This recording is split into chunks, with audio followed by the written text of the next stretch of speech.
All right, guys, you're all welcome to the channel once again.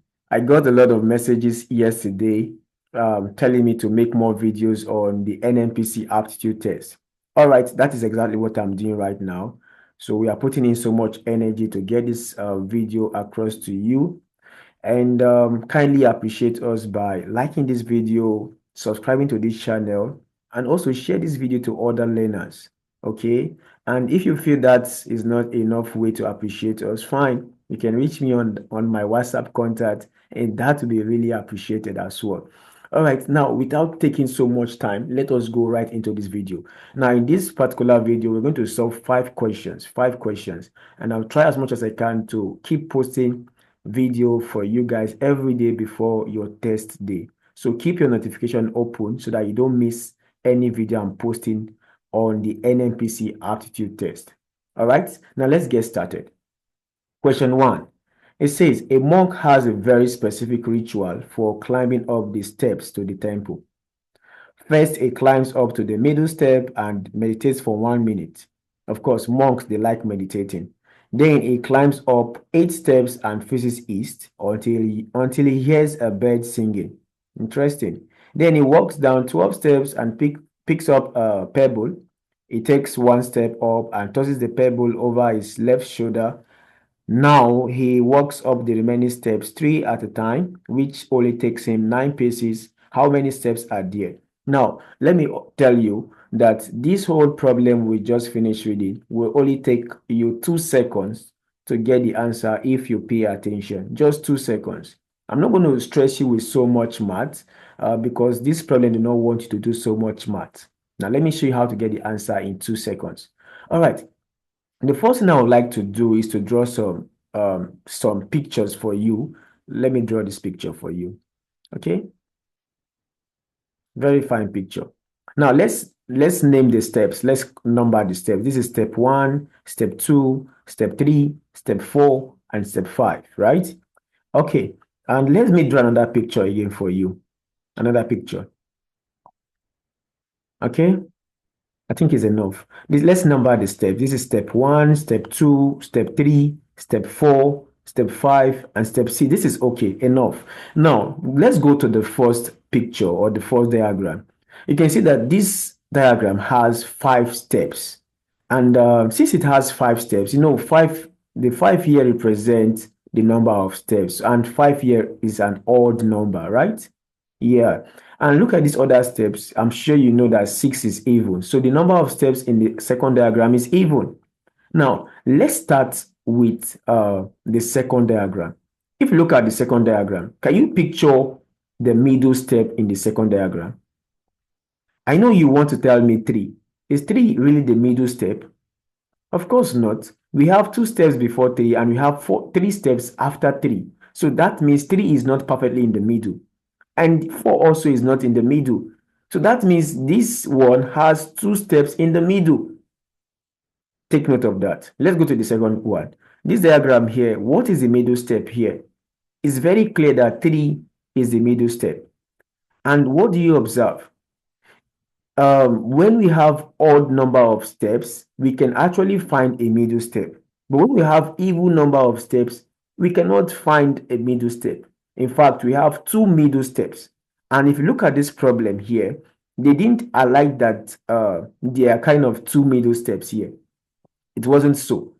He said he first he climbs up to the middle step. So there was exactly a middle step, just like this particular diagram here. So it means that the number of steps here must be odd for us to have a middle step. So generally, we only have a middle step when the number of steps are odd. And we don't have the middle steps when the number of steps are even.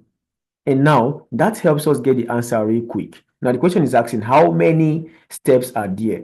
For us to get the number of steps here, we know that the number of steps here is going to be odd, not even.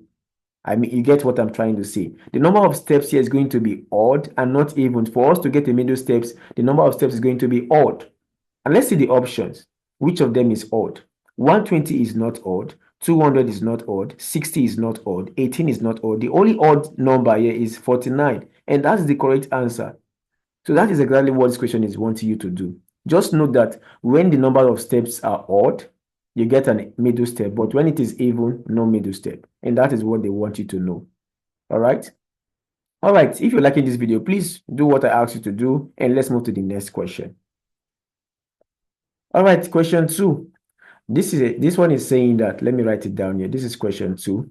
So there are 5 red shoes, 4 green. Let me write it down. This is 5 red shoes, 4 green, 4 green, 4 green, and what again? Okay, that's all. Okay, 5 red shoes, 4 green shoes. If one randomly draws a shoe, what is the probability of getting a red shoe? Okay, let's imagine that we have these shoes inside a big bag. Okay, we have 5 red shoes, 5 red shoes, and we have 4 green shoes. And now you randomly means you just put your hand inside the bag and shaking your hand, shaking your hand, shaking your hands till you get one of the shoe. That is randomly. Okay, so you randomly pick one of the shoe. They're asking you, what is the probability that the shoe you picked at random is a red shoe? It's very simple. Let me quickly show you an example so that you kind of tell me the answer without even solving it. Imagine that we have this bag and we have different colors of ball in this bag. We have black balls, we have black and white balls, right? Now, first of all, how many numbers of ball are in this bag? We have 3. That is how many? That is 8 balls, right? 6 plus 2 is 8. We have 8 balls in this bag. And we have 3 black balls and we have 5 white balls, right? And that gives us a total of 8, isn't it? Now, when they ask me what's probability of picking a black ball at random, is simply probability is simply going to be the number of black balls, picking a black ball, the number of black balls over the total number of balls in the bag. That's simply what probability is. It's simply the required over the total outcome. So probability of picking a black ball, you ask yourself, how many balls do we have in this bag? We have 8 balls in this bag. Perfect. Then how many black ball do we have in this bag? We have 3 black balls. So that's 3 over 8. Okay. So what's probability of picking a white ball now? Probability of picking a white ball. How many balls do we have in the bag? Probability of picking a white ball. How many balls do we have in the bag? We have 8 balls in the bag. How many of them is white? We have 5. So the probability of picking a white ball is 5 over 8. It's just like saying 5 out of 8. Now come to this problem. I already see that you know the answer now. Probability of picking a red ball. How many red balls do we have? First of all, probability of picking a red ball. Let's say R for red. A red shoe. Sorry. Probability of picking a red shoe. First of all, you ask yourself, how many red shoes do we have in this bag? Of course, the 5 red shoe and the 4 red shoe gives us 9 red shoe. And how many of them are red? Because we want to pick a red shoe. How many of them are red? We have 5 of them. So the answer is what? 5 over 9. And that answer is A. All right, let's go to the next question. Question 3. Let me write it here. Question 3, very quickly. It says a plane maintains an average speed of a plane maintains an average speed of, let me write it here, average speed. A stands for average, okay? Average speed of 696 miles per hour. That mph represents miles per hour from London to New York. So the plane is moving from London to New York. It then returns from New York to London. So now from New York to London. So it's like to and fro movement, right? It then returns from New York to London at an average speed. Okay, the average speed now is what? The average speed is 145 miles per hour. Okay, what do they want us to find? They want us to find the average speed for the entire journey. We want to find the average speed again for the entire journey. How do we do that? Now, let me show you the wrong way of solving this problem. Most people we quickly say the average speed will be 696 plus 145 over 2. And that will give them something. I can't remember, but I think it's around 4020 something like that. And they'll say, oh, the answer is not in the option. So the answer is none of the above. No, that is not correct. That is not true. Now, let me show you how to get the average speed. The average speed is simply distance over time. That's how to get the average speed. Speed is usually calculated as distance over time. Now, if you look at this problem, you can see that what is not certain in this problem is the time. We don't know the time all these things happening, but we can actually tell the distance. I don't know if you get what I'm trying to say. The distance from London to New York and from New York back to London is the same. So the distance has not changed. So this distance in the fourth, let's say the distance from London to New York is y meters. Let's call it y meters. And I mean y miles, for instance, y miles. Now the distance from New York to London will also be y miles. So at least we know the distance, but we are not sure of the time. I don't know if you get the point. So we know the distance, but we are not sure of the time. So we can say the distance now is y. Okay, the distance now, the average distance will be the distance to go to New York and back to London. So that will be y plus y. That will be 2y. Of course, we want to calculate the average speed, right? So we get the average distance over the average time. All right. So the first one is the distance from London to New York is y. And the distance from New York to London is still going to be y. The distance will not change because London to New York is still the same distance as New York to London. So the distance going is y. The distance coming back is y. So what's the average distance? The total distance for the whole journey is 2y. I don't know if that concept is clear, right? The y going and the y coming back, that is 2y, right? So that's the distance.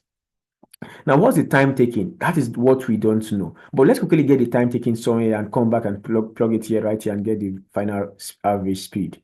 The time, if speed is equal to distance over time, then if you make time the surrogate of the formula, you will discover that time will be distance over speed. Yeah, let me quickly show you how to do that very fast. Speed is equal to distance over time, right? You cross multiply. So you now have xt is equal to d. So if you divide both sides by x, this one cancel out this one. So what do you observe now? Time is equal to distance over speed. All right. Now we want to get the time to move from London to New York. So the time to move from London to New York will be the distance. What's the distance it takes to move from London to New York? That is y. Over what's the speed? The speed is 696, right? 696. So this is the distance. I mean, this is the time to move from London to New York. And the same thing also happens to the time to move from New York now to London will just become y over 145. I'm not sure if this one is clear for you guys. It's clear, right? So why the time is distance over speed. I told you the distance is y. Because the distance is constant now, so we are saying let the distance be y. Okay, at least we are certain about the distance, and now we're trying to get the time. So the time is y over this for New York, from London to New York, and from New York to London is this one. So to get the average time now, that would be like y over, I mean, the total time now, sorry, not the average time, the total time. Here we got the total distance. Total distance here is from London to New York is y, from New York to London is y, that is y plus y is 2y. So to get the total time taken to move from London to New York and New York to London, we'll be adding these two times, right? That will be y over 696 plus y over 145. So very quickly, if you use the butterfly style and multiply, this will multiply, so you have y 145y plus multiply these guys, you have 696y all over. Now multiply these two guys. Where's my calculator? 1 minute. Let me get my calculator. All right, right here now. So I'll have to multiply 696 by 145. That gives me 100,920. And when I add these two guys, what do I have? Let me add them quickly. 145 plus 696. That gives me 841. 841 over 841y over 100,920. So that's the total time taken to travel from London to New York and New York to London. That is the same as 841y over 100,920. Now, this is the original division sign, okay? So, when I say 7 over 2, it's the same as saying 7 divided by 2, okay? So now I'm going to say this is the same as saying 2y divided by 841y over 100,920. So we change division to multiplication. That becomes 2y times. Whenever you change division to multiplication, we are going to have an effect. There are going to be an effect for that. This becomes the numerator and this becomes the denominator. So we have 100,920 all upon 841y. Of course, y we cancel out this y, right? And this divide this guy is just simply 120. So 2 times 120 will give us 240. So the average speed will be 240 miles per hour. And that is option C. I know this is quite long, right? Okay, no problem. I'm going to figure out a shorter way of solving this problem. If I can, I will share it with us on the group, on the channel. Now let's go to question 4. This is question 4, the second to the last question here. It says if 1/3 of 60 is added to 1/4 of 80. Let's get started. 1/3 means 1/3. So 1/3 of 60, you get it? 1/3 of 60, this is 1/3 of 60, is added to 1/4 of 80. This is 1/4 of 80. 1/4 is 1/4 of 80. Now, and what again? 1/3 of 60 is added to 1/4 of 80, and 40 is subtracted from this sum. Now, let's quickly do the sum. We are adding 1/3 of 60. 1/3 of 60 is simply going to be 20, because 3 divides 60 is 20, right? And 1/4 of 80 is going to be 20 again. So what's the sum? The sum is just 40, right? So you see 1/3 of 60 added to 1/3 of 80 will just give us 40.